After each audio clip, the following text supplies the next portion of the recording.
fishing, it's in my soul.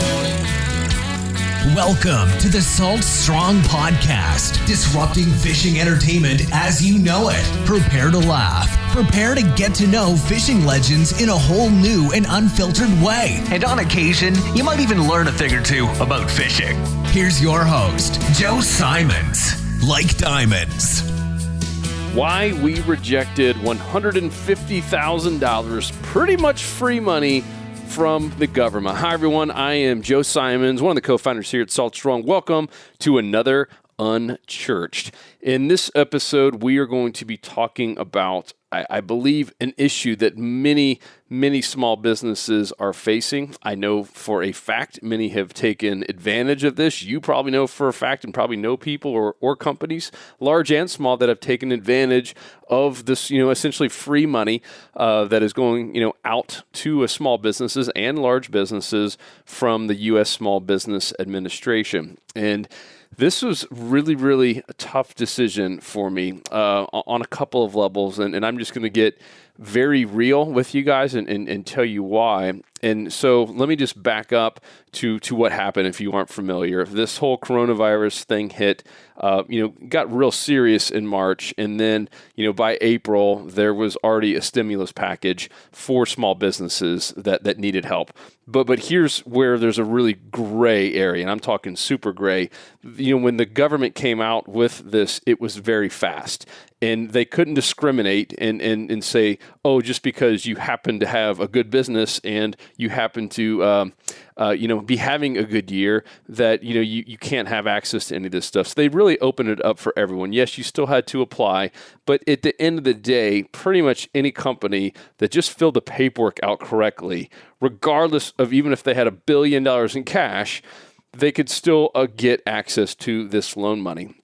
And if you read the fine print, it does not ever say anywhere that I've seen, and I've read the entire long contract, it never says that you have to be suffering or that you're having a down year or down months. It literally never says it. It's assumed, it's implied, but it never says it. And I think that's what people are using in their head to justify how they're doing it. And let me just tell you, secondly, what happened with this, and why many groups who even were having amazing years like us still took advantage of this. And let me just tell you why I applied. When it first happened, we were all scared. I think the whole country was scared, regardless of where you were sitting financially or where your business was. Everyone was scared. Everyone believed that this would impact them negatively. So we applied, just like everyone else did.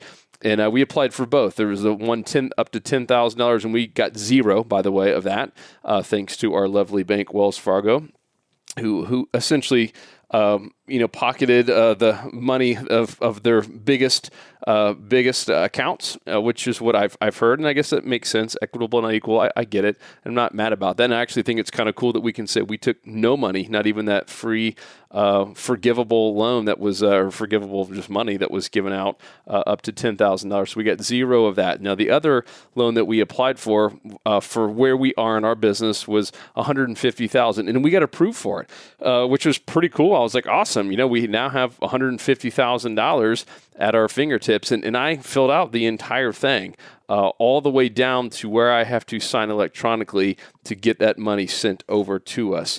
And I don't know, I had this moment of kind of just like, is this the right thing to do? And I had this moment at that time, we were realizing that we weren't suffering, that our business was actually growing during this pandemic. If you guys didn't hear the podcast I did prior, it was all about here's what really happens to a company when they declare they're Christian. We have seen nothing but God's favor. We have seen nothing but incredible growth. We had our biggest month in the 5-year history of our company during the pandemic. We had our 2 biggest months of our entire 5-year careers as owners of Salt Strong. During this pandemic, we have done nothing but grow. And so in the back of my head, I was like, is this the right thing to do? And that's really the whole mantra of this podcast. And I really believe the world would be a better place. Our kids would be better people. We'd be better people if that was the filter that we asked ourselves before we made any move, or before we spoke out, or before we replied to someone on Facebook, or before we really took any form of action. is this the right thing to do? Is this right? Are we doing the right thing? And so I hesitated and I paused and I did not take it. And then as time went on, and this is all just over a course of really 3.5 weeks, time went on, I started hearing stories and even stories from friends, fellow entrepreneurs, some that you might know. And that have taken the money and were not suffering. And kind of the rules behind this are that when you take this money, whether it be $10,000 or $150,000 like we got accepted for, or $1 million, you do have to keep it in a separate account. And even if your business is not suffering, once again, it does not specify that anywhere. It's implied, but it does not specify it, that you have to use that money to basically pay to keep employees on. And so here's the loophole, if you will. So let's just say we took that $150,000, we would put it in a separate account. I would use that for my, for my overhead, because you can pay it on overhead. You can even pay it for credit cards. That's all part of operating expenses. That's part of keeping a business open. I know I watched every video imaginable on YouTube about the pros and cons of doing this and what you have to do to be in the good. And so what would happen is I would take that $150,000.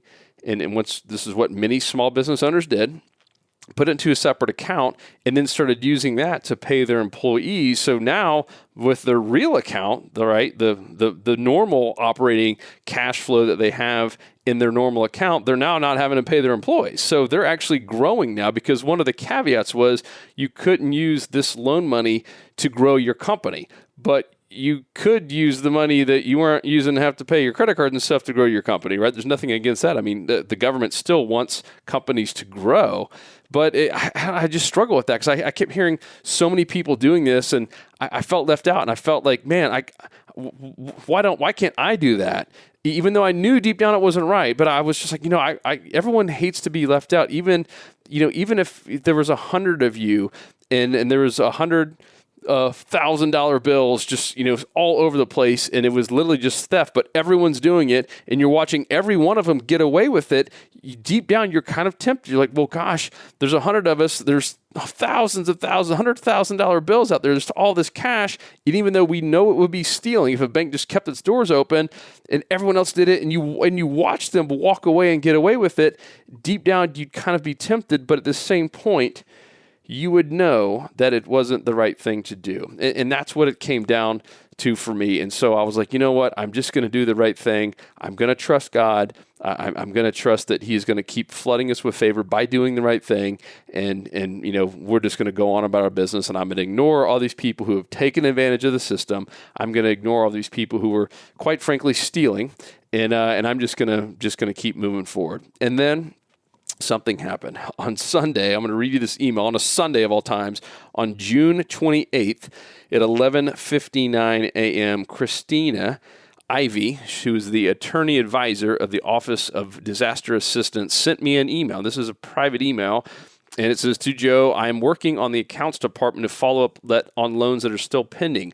I noticed that your loan documents for saltstrong.com have not been signed in returns. Our records indicate closing documents were sent to you on May 22nd and have been signed. Have you received the loan documents? Please, blah, blah, blah. Please fill this out now. We'll see, where's my last date to do it? Doesn't even say a last date. It just says, thank you. Currently, we're experiencing extremely high call volumes, resulting in heavy feedback and connectivity issues. So she actually reaches out to me, and all of a sudden, this started just this, head game. And for me, again, of just like it was a little like having, you guys have seen the movies where you have the devil on one shoulder and then you got Jesus or God on the other shoulder, and your conscience. Like I was having this internal battle, because here I forgot about it, and yet I'm constantly being reminded from some of my friends and some of these mastermind groups and little network groups of entrepreneurs that all have taken advantage of this. They've literally taken advantage of every single dollar possible, and it's helping them grow their business. It's helping them fuel their business, and I feel like I'm missing out by doing the right thing. And all of a sudden, this Christina Ivy from the attorney advisor, the Office Disaster Assistance, sends me a personal email asking about my loan. And all of a sudden, now I was like, it was at the forefront of my mind again. It was on a Sunday, so I wasn't working. And now all of a sudden, like, it consumed my entire day. And so I went in and I went through the loan. I read it again. and I got all the way down to where I was about to sign. I'm literally about to sign this, and all of a sudden my phone rings, and it's from my wife's brother and his wife in Boston. And they don't call me often, very rarely, usually just on birthdays and stuff, and Christmas time. We don't get to catch up enough. Just life is busy. Love them to death. It's just one of those things. You probably know what I'm talking about with in-laws that you really do love, but just don't get to talk to you. So anytime they're calling me, I was like, okay, odd. So I'm literally about to sign this thing. I'm like, all right, I'm in. She sent me an email. They must want me to take advantage of this. They've looked at my numbers. I'm in the clear. And so I take the call, and we're kind of chatting, and he actually owns a business himself. His name's Byron. And I said, Byron, I got a question for you. I was like, did you take any of this loan money? And he actually said no. And it kind of floored me because I know they're still kind of in startup mode and really not profitable. And I was like, well, man, do you mind sharing why? And he's like, yeah, we talked to some attorneys and some of our friends, and it seems like everyone is taking advantage of it. He's like, one, like it just didn't feel like the right thing to do, and the government certainly now has kind of their claws in your business, which is true when you read the actual documents. And he's like, two, I've just heard a lot of rumors that it is public. It does say that the second you take any money, it's public record. So you can go, and there's a link online, the U.S. Disaster Relief Fund or whatever. You can see every single company in America that has taken money. And maybe you've seen this in the news already, that some of these, billionaires and groups that were doing really well and how much money they received, and it's causing an uproar. And so he's telling me this, prior to all this stuff being released, and he's like, they're about to publish the list down to the dollar of what you took, and there are attorneys that he's heard the attorneys are going to be starting at the top of the list and just going down the list and seeing, was their company really suffering? Where are they using the money? And if there's any kind of fraudulent stuff at all, or even if it seems fishy, they're going to start suing. Like he said, this is going to be like just an attorney going into a candy store for all these companies that didn't do the right thing. And when he said that, I was like, oh man, like I got to do the right thing. And he's like, well, what are you thinking? And I was like, well, I was like, man, I said, we're having like our best year ever. And I said, I hate feeling like I'm missing out. And I feel like I hate feeling like it's free money. It's probably going to be forgiven anyways after all this is said and done, after we print so much money. I feel like I could take advantage of it. And I don't know, selfishly, I kind of want it.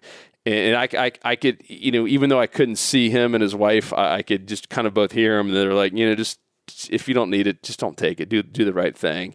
And so I hung up the phone, and I thought about it a whole lot more. And I really was still struggling with it, even though I knew what the right thing to do was. And I'm just being honest, it was still an internal struggle, just because I knew within one button, I would have $150,000 sent to me pretty quickly that I could start using to grow my business and to legally, pay my employees and use it in the right way and keep the separate account. I would do it obviously to the T, and I really, really struggle with it. And then I just started fast forwarding, which is what a lot of us should do when you're having an internal struggle like this, of talking with my team and my family and my kids and my wife. And what I mean by that is, would I be able to look them in the eyes and have that be a proud moment that I took $150,000 that I know is earmarked for companies that are struggling? Would I be able to look them in the eye and think, this was awesome. This was the right thing to do, that I did the right thing. Would I encourage my kids? Had I been a little bit older and retired and they were in the same situation with their own small business, would I encourage them to take money from the government if they truly did not need it? And you and I both know the answer was a flat out no.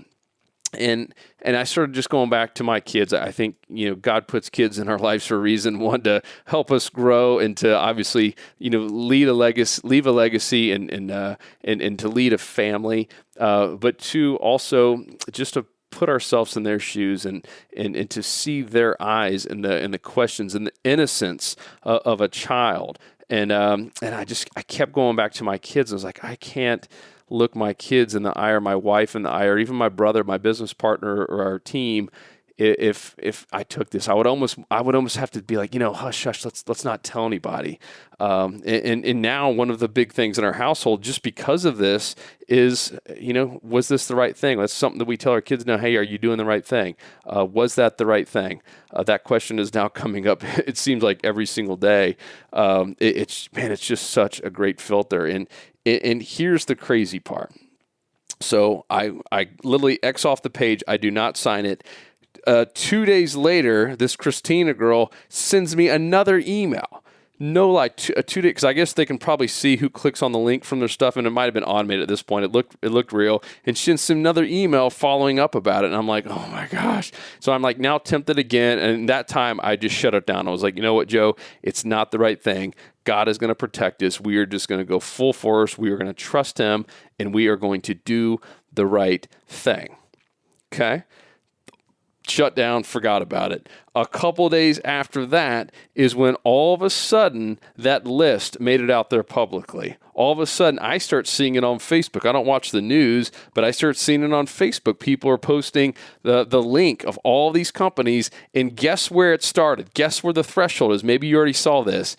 It started at $150,000. That's where the list actually started, and then went down or up, whichever way you want to look at it, in terms of who took more money than that. Went 150, 175, 200, up to the millions.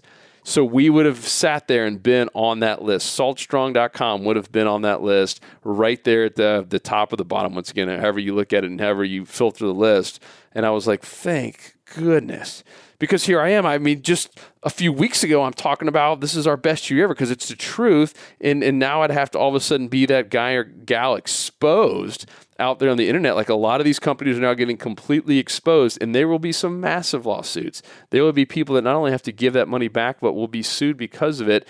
And it's just flat out stealing. And then I went back to, there's a few people in our lives right now who really are struggling in terms of their business. And I'm talking about like they're going to be done. They've taken the money, they've already spent it, and they need another round. And I've got a few friends that because of their bank couldn't even get the money, and they truly needed it. And in the back of my head too, I was like, you know what, I'd be stealing from them. I mean, if I take this 150, that's money that could have gone to them, to someone who truly does need it, when my business is actually, quite frankly, doing amazing.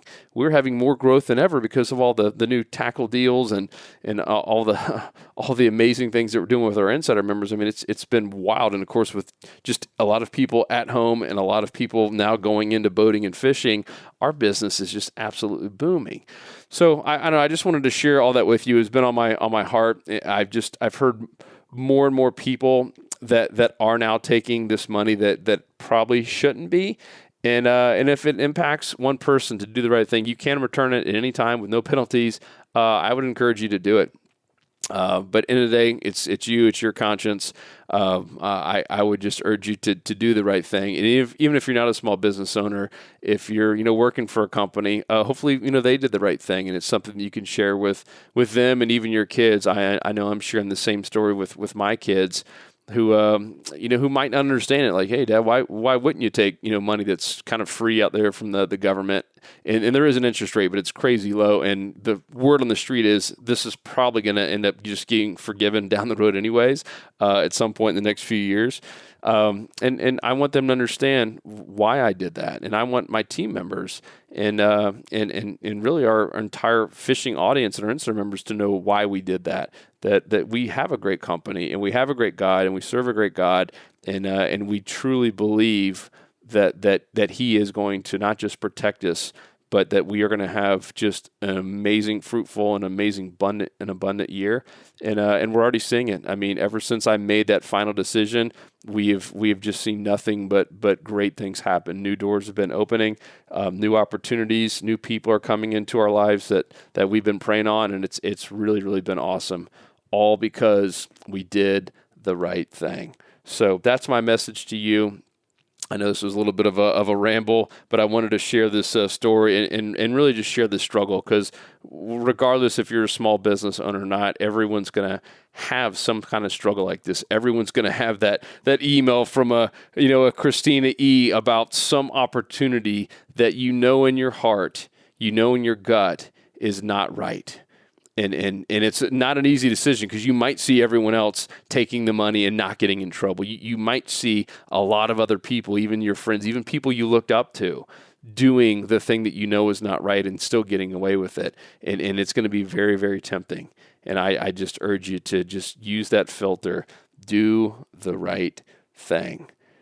Guys, if this was an impactful one for you, if you had any aha moments, or maybe you're dealing with something right now with a job or any kind of temptation, let me know. I'd love to hear from you. Joe@saltstrong.com. I read every one of my emails, especially if you put unchurched in the title. I love hearing from all of you. So shoot me an email. Let me know what you think. Let me know any other topics you want me to cover, anything you're struggling with, any prayers. And then finally, what helps out big time is, we've never done any advertising on the podcast. We've rejected quite a few advertisers who want to pay us money, and we just want to keep it clean. We want to keep it real. And so all we ask in return is that you subscribe and give us a review, whether it be on iTunes or Stitcher or Spotify, wherever you listen. Those reviews help out big time for the algorithm to help us get found and to reach more people and impact more people. So thank you so much. We are never been more grateful that we don't have the government's $150,000, and we are going to do it ourselves with the help of amazing people like you, be able to impact the world and unite families through fishing and just make a really, really big difference. So thank you guys so much. Have an amazing day.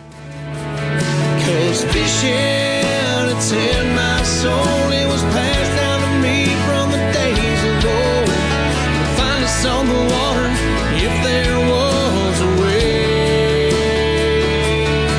It's been said my papa, he wrote the book on catching big reds and 20-pound snook.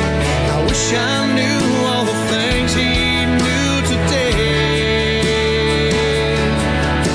For he's the reason why we are this way. And he put fishing